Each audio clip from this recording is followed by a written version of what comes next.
All right, so one of the things that really hits me the wrong way with Jeeps is that they're associated with Chrysler. And so in my mind, I devalue them. So for instance, when I walked up on this 2021 Jeep Grand Cherokee L, I was like, man, it looks good, but it's a poser.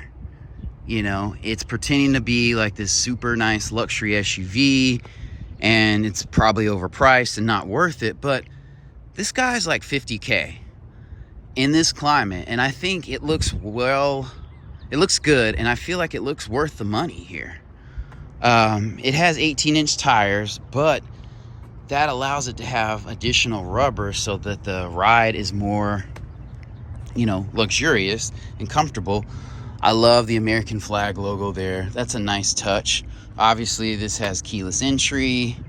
You have accents, you know, turn signal accents on the rear view mirror, which little things like that I really love. I love the, you know, cladding here that protects the paint, you know, so if you are off-road on a dirt road, you know, your car can still get scratched, but I like those touches. It does have 4x4 and obviously a backup camera and an automatic tailgate. So this is nice. This is what it looks like with the third row down. So not a ton of room back here, but this isn't a huge SUV. I think this is a better SUV than the Kia Telluride and the Hyundai Palisade, just because Jeeps last. Like if you see a 15, 20-year-old Jeep Grand Cherokee, Wrangler, things like that on the road, it doesn't surprise you. They have that built-in rugged, lasting quality in their DNA. Stepping inside, before I put the tailgate down, you know, there's not a ton of room back here in these seats. You know, you could fit 6 people in here, semi-comfortable. Maybe the Kia and the Hyundai do that a little bit better. This is a 4x4, so you have to have this tunnel going back, and that's going to intrude on space. This plastic, this faux wood, looks really, really good. I don't mind that it's plastic. You know, it'll withstand the heat and humidity and dry and whatever you throw at it better. I like that you have the little rubber mat in here. This is soft touch. This is soft touch. You know, overall, I think the interior is well done. This is a classic SUV type thing. You used to see this back in the 90s where you've had, in Suburbans and minivans, you have cup holders down on the floor here. So that's nice. You have vents here, which are nice. You have your heating and air controls here. You can even plug in your laptop or charge your phone. I love these charge ports right here. You know, this is an SUV kind of thing with a net pocket, so can't hold that against it. You do have hard rubber on the back, and I love that.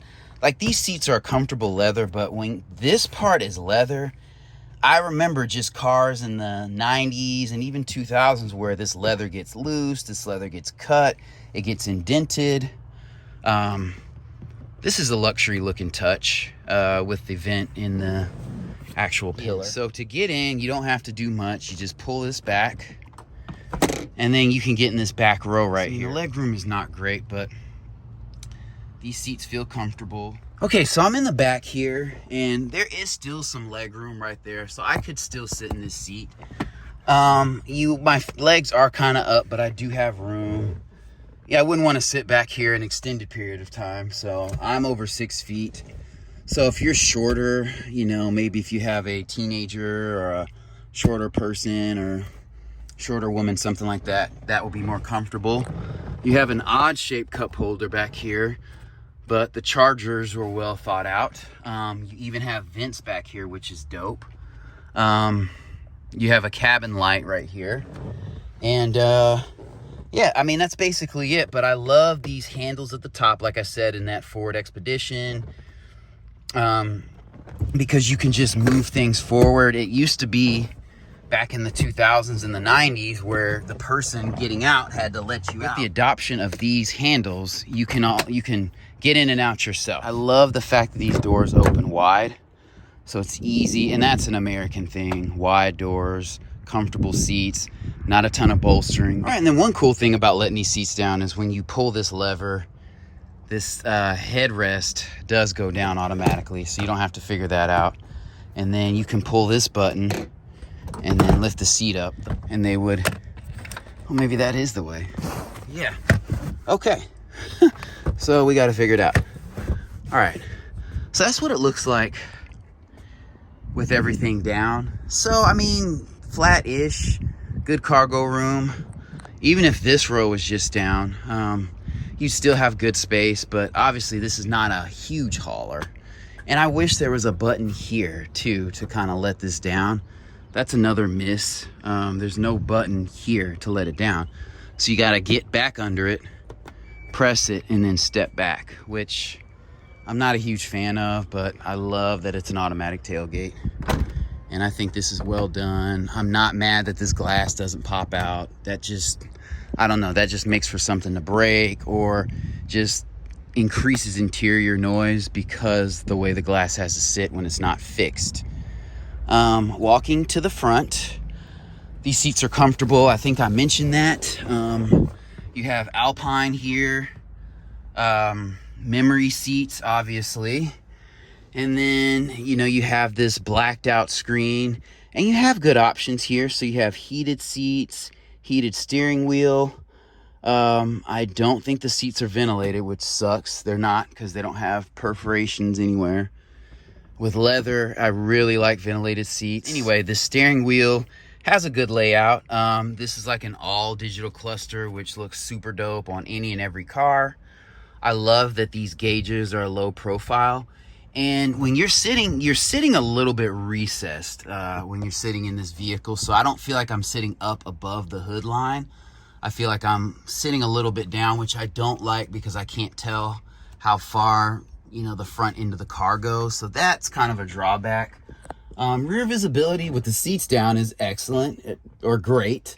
With them up, probably not so good. That's why you have a backup camera. But just a simple layout. Jeep is not trying to do too much. And I feel like as I've gotten in this vehicle, you know, my mind has kind of set it apart from Chrysler.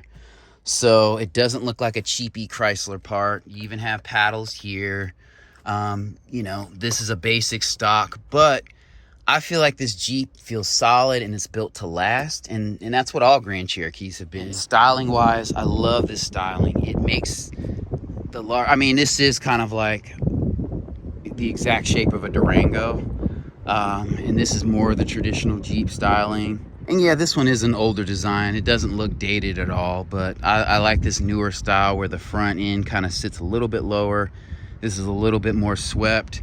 And, you know, prior to, I would say from 2010, 2020, you have that bulbous DNA in a lot of vehicles, especially with Nissans. But you see a little bit of that with the Jeep where it's like rounded and kind of like bloated a little bit, kind of like that. So this is more refined styling. It's more rectangular, and it makes better use, you know, of its dimensions with that shape, I believe.